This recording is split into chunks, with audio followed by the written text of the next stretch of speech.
To the Pound or Not from The Memoirs of an Olive Tree by E.B. Vargas. Have you ever watched a storm, complete with thunder and lightning? Hopefully you were snug inside your home drinking hot chocolate.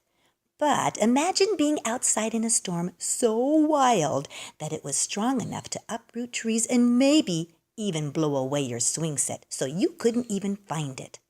Well, Ollie the Olive Tree remembers Bulldog and Miss Poodle lost in the streets trying to find their way back home after just such a storm.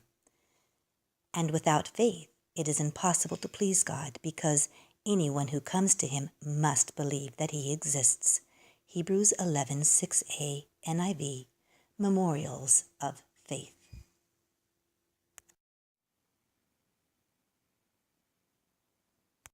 The rain had stopped, but I wouldn't say the sun had come out. Gray was the mood. "Where am I to go?" Miss Poodle whimpered. "Which way is home?" Ever since the day of the hurricane and the flood that followed, dozens and dozens of dogs roamed the city streets, much to the chagrin of the dog pound. You see, unfortunately for the dogs, the owner of this dog pound didn't like dogs. He must have been frightened by a dog when he was young because he seemed to seek revenge toward the canines. Every time a dog would come in without a collar, the owner would rub his hands together.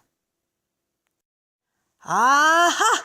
Another victim for one of my special injections, and there's nothing the law can say about it. Bye-bye, doggy." And without further ado, he would silence the dog forever. Even dogs with collars were given only a week to be reclaimed by their owners before they too succumbed to the same demise. But Bulldog had hope. Looking down at his own collar, he remembered. He knew his master was out there somewhere, worried and searching for him even now. "Where is your collar?" he asked Miss Poodle. "Maybe it will have information on it." "My owner gave me a bath the morning before the hurricane, but then forgot to replace it," Miss Poodle sobbed. "She never dreamed we would be separated like this." A Great Dane interjected. "Come with me, my dear. I hear the pound gives us each our own pillow and dog biscuits every night. Think of the party we could have, all us dogs howling up our own storm, running the place." And right on cue, just then the dog pound van came rolling by. "Here, doggy, doggy, doggies," called a man with a sausage poked on the end of a stick, seeming to confirm the rumor. "Come to the nice pound, man. I have yummy treats for you." "No," Bulldog barked. "You must never forget you belong to someone who loves you. The pound only pretends they want to help. Together we can find our way back to where we both belong." Miss Poodle hesitated. Doggy treats did sound tempting, and she was hungry. But remembering the love of her master, she turned toward Bulldog. The Dane, however, bounded over to the van and gobbled up the sausage. He happily hopped into the van and called out, "It could have been you and me all the way, sweetheart." Bulldog and Miss Poodle, tired and hungry, began their search for home. Everything looked so different from the flood damage, and now it was getting dark. Another night away from home.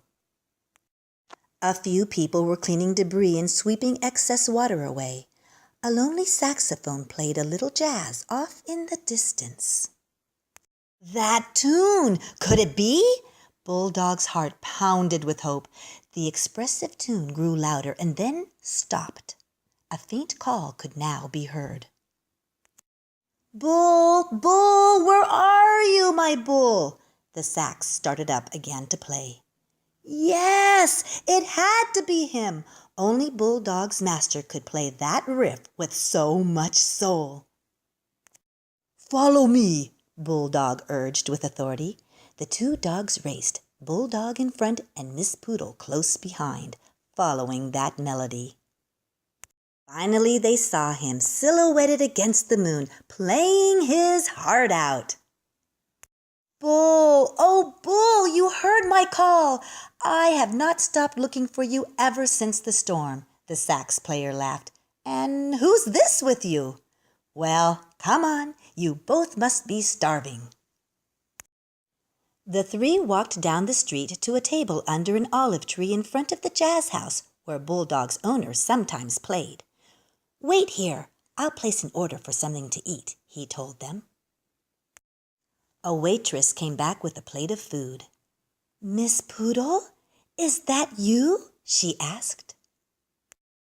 Miss Poodle wagged her tail and gave the waitress a big lick. Oh, I've missed you so much. I didn't know how I would ever find you without your collar on. Miss Poodle smiled a doggy smile at Bulldog.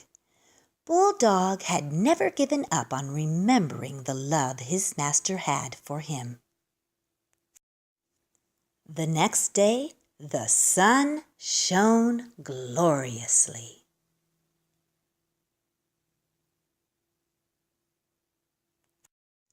Visit memoirsofAnOliveTree.com. Enjoy the entire series, including easy-to-read explanations for children, lesson plans for teacher, parents, crafts, games, songs, and more.